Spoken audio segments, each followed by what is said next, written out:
I used to think hiding was safer. It's easy to pretend you're fine when no one looks too closely, when your roommate doesn't know why your smile fades at the mention of love. But Martin was never like everyone else. He noticed the small things, the way I avoided mirrors, the way I flinched when people said his name too fondly. Somewhere between late-night talks and morning coffee, my walls began to crack. He never asked me to come out, but he made it impossible to keep hiding. And when he finally smiled at me that night, I broke. The first night Martin moved into the apartment, he carried only 2 suitcases and a tired smile.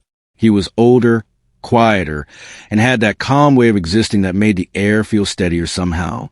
"I'll take the small room," he said, dropping his bag with a soft thud. "Fine by me," I replied, trying not to stare too long. Even then, something about his presence made me feel seen, and that terrified me.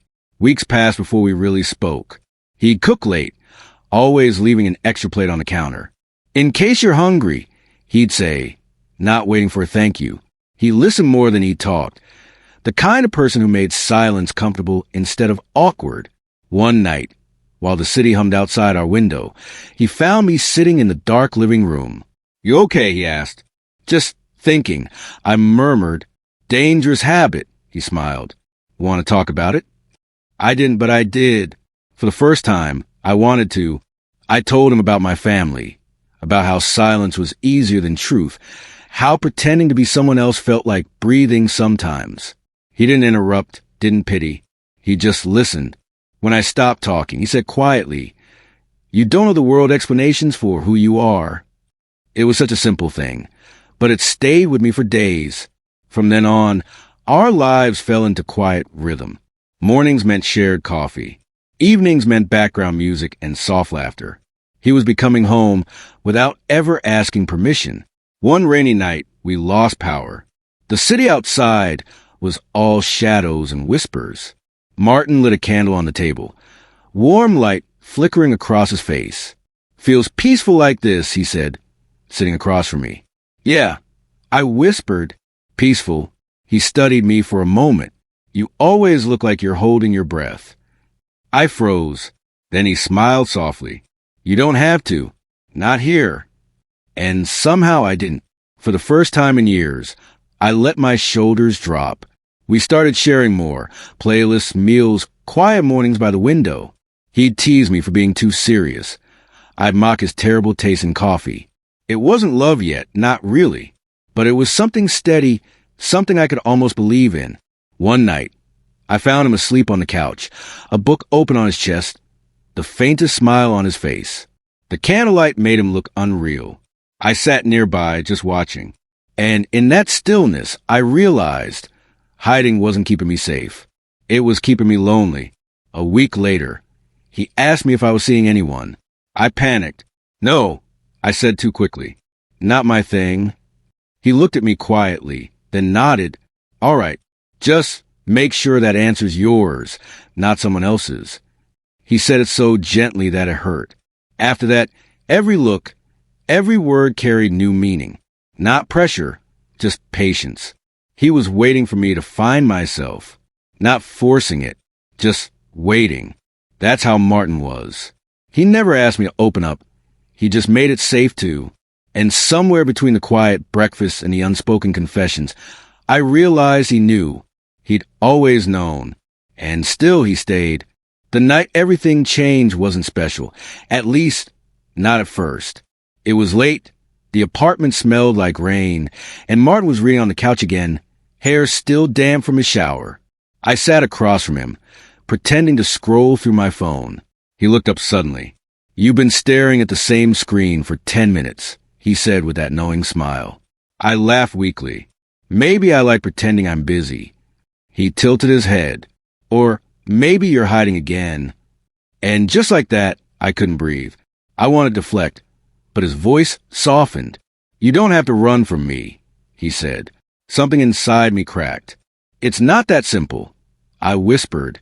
He set his book aside, leaning forward. "Then make it simple. For tonight, just you and me. No pretending." The room went still. The air between us was thick, not with tension, but truth. I realized he wasn't asking for a confession. He was offering me a choice. I've spent years trying to be someone my family could love. I said quietly, someone who doesn't exist. Martin's expression softened. And what about you? When do you get to love you? The question landed deep, sharp. I blinked, my voice cracking. I don't know. He moved closer, sitting beside me. You do now, he said, his tone barely above a whisper. You start now. And in that moment, I knew. I wasn't hiding from him. I was hiding inside myself.